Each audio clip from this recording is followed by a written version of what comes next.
गंगा जल जो आम अतीत बहुबार आलोचना करें जो गंगा को धरावतरण करने स्वयं भगीरथ को घोर कठोर तपस्या करने को पड़ी था। देवदेव महादेव भगीरथंगर तपस्यार संतुष्ट ही पतित पावनी गंगा जल तांकर जटा देगी बही आसी पाताल गामी होते धराधाम प्रवाहित होते कपिल महामुनि आश्रम पर्यंत प्रवाहित ही 60,000 सगरपत्र को उद्धार करते नहीं। तेणु से गंगा जल पतित पावनी माँ गंगा अच्युतानंद महापुरुष भली बलराम दास लिखिले आज से गंगारे कौन कले मलमूत्र त्याग कले शब भसैले अपरिष्कार कले। माँ गंगा केते कठोर तपस्या करिया को पड़ी ताकू धराधाम को आनिया किंतु आज मनीष तार मूल्य बुझिला नहीं। आज कलिजुगर मनीष से तपस्यार मूल्य बुझिला नहीं भगीरथंकर तपस्यार मूल्य बुझिला नहीं। से गंगारे मलमूत्र सब अपरिष्कार कला कौन आवर्जना गंगारे भसई जहाँ फल कि ये पाप फल ये भली क्रिया फल मनीषर आज गंगा देवी पातालगामी हो बोली महापुरुष मालिकार लिखिते आज आउ कूप पुष्परिहिणी अति दीर्घ पुणी ओडिले पानी लोहिब 3 दिन एका जलर भवका बंदी होई बुढ़ी जीव बंदी होई बुढ़ी जीव हे सुजने बंदी होई पुणी जीव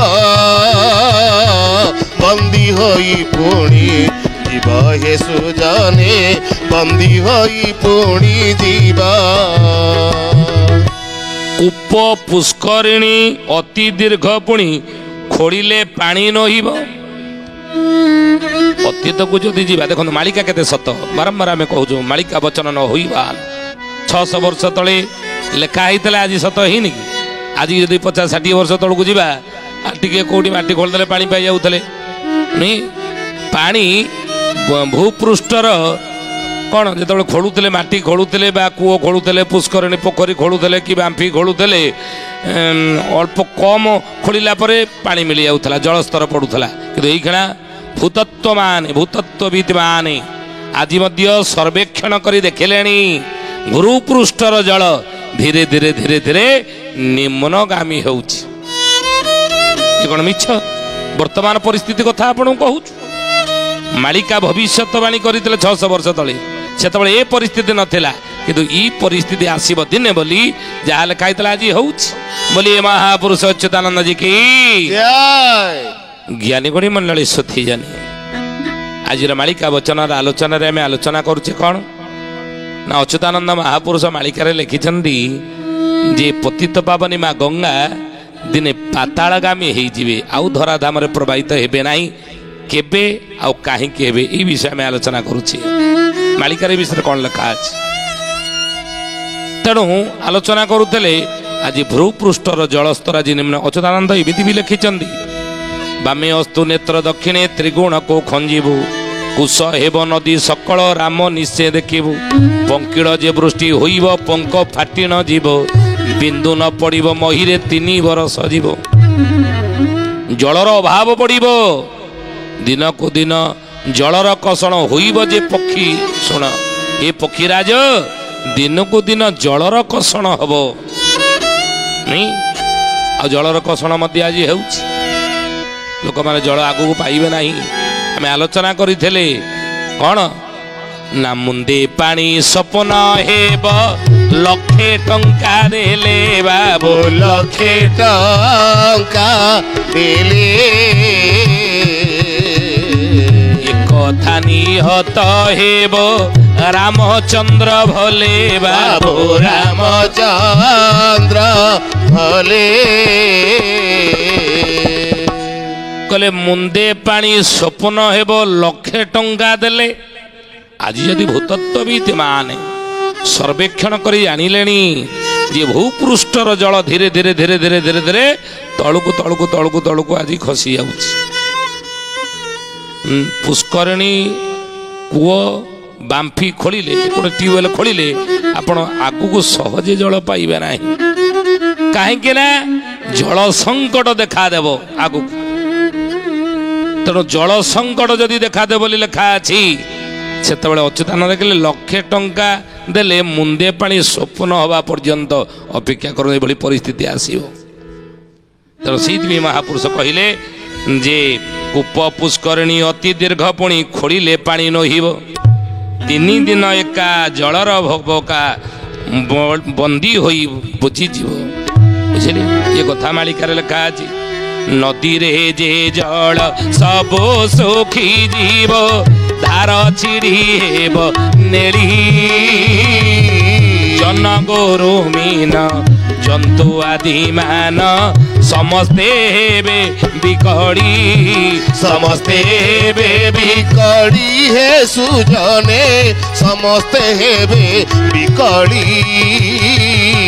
ସମସ୍ତେ ହେବେ ବିକଳି, ହେ ସୁଜନେ ସମସ୍ତେ ହେବେ ବିକଳି। ମହାପୁରୁଷ ନଦୀରେ ଯେ ଜଳ ସବୁ ଶୁଖିଯିବ, ଧାର ଛିଡ଼ି ହେବ ନେଳି, ଏ ବିଷୟରେ ଆମେ ଆଲୋଚନା କରୁଥିଲେ ନା। ଆଉ ଜନ ଗୋରୁ ମୀନ ଜନ୍ତୁ ଆଦି ମାନ ସମସ୍ତେ ହେବେ ବିକଳି। ଖାଲି ପାଣି ବିନା ବା ଜଳ ବିନା କେବଳ ମଣିଷ ବିକଳ ହେବ ନାହିଁ। ମହାପୁରୁଷ କହିଲେ ଜନ ଗୋରୁ ମୀନ ଇଏ ସମସ୍ତେ ବିକଳ ହେବେ ପ୍ରାଣୀ ବା ପାଣି ପାଇବା ବିନା। ଆଗକୁ ଆପଣ ଦେଖିବେ ସବୁଯାକ ଶୁଖିଯିବ। ଆଉ ଗୋଟିଏ ଋତୁ ତ ଚାଲିବ ବୋଲି ମହାପୁରୁଷ ଅଚ୍ୟୁତାନନ୍ଦ ମାଳିକାରେ ଲେଖିଛନ୍ତି ନା, କେବଳ ଗ୍ରୀଷ୍ମ ଋତୁଟା ଠିକ୍ ଚାଲିବ, ଆଉ ସବୁ ଋତୁ ଠିକରେ ଚାଲିବ ନାହିଁ। ଆଜି ଦେଖୁନାହାନ୍ତି ପାଣିପାଗ ବିଭାଗ ମାନେ କହିଥିଲେ ଯେ ମନସୁନ ଆସିଗଲାଣି, ଓଡ଼ିଶାରେ ମନସୁନ ପ୍ରବେଶ କରିଗଲାଣି। ଏତିକି ସମୟରେ ଏତିକି ଦିନରେ ଆଉ 3 ଦିନରେ ମନସୁନ ଓଡ଼ିଶାରେ ଆସିଯିବ। କିନ୍ତୁ କେରଳ ଛୁଇଁ ସାରିଲାଣି, ଚାରିଆଡ଼େ ଅନ୍ୟ ଆଡ଼େ ବର୍ଷା ହେଲାଣି।